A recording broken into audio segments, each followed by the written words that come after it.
के करो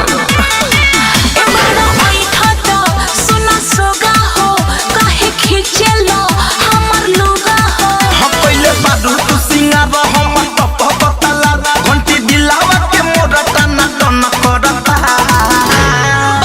चल चल चल चल पलंगिया पर ए रानी हमर मन करता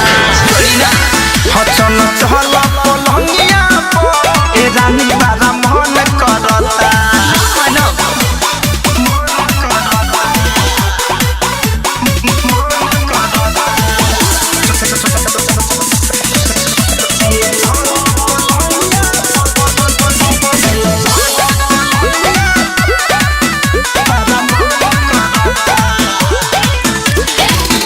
तहार बुझ गईनी राजा हो ओ बहिना मारे दे हम मजा हो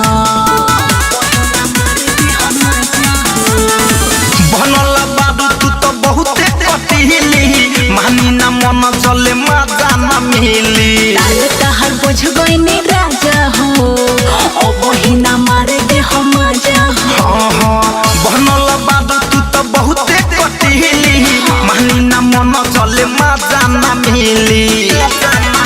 दूरी सहल ना जाता गजन करता दूरी सहल ना जाता गजन करता चल चल चल चल पलंगिया पर ए रानी बारा मन करता चल चल पलंगिया पर ए रानी बारा मन करता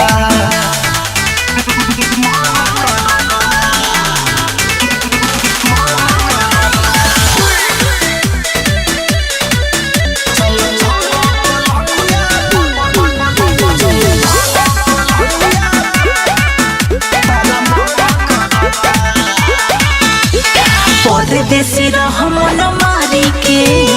ओ बहिना नासे दे हम साड़ी के काहे हो धड़कन धनंजय के धीर न धराता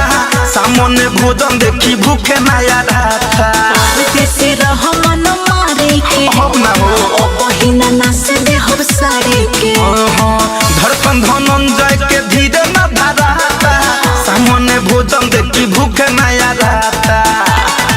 हाँ बात महाना मिजाज गाना गहन करता बात महाना मिजाज गाना गहन करता चल चल चल चल पलंगिया पर ए रानी बारा मन करता चल चल पलंगिया पर ए रानी बारा मन करता अरे चलो ना हो RCM म्यूजिक न्यू ऐप अभी डाउनलोड कीजिए हमारे गूगल प्ले स्टोर से और पाए भोजपुरी लोकगीतों का एक से बढ़कर एक ऑडियो वीडियो सॉन्ग बिल्कुल मुफ्त।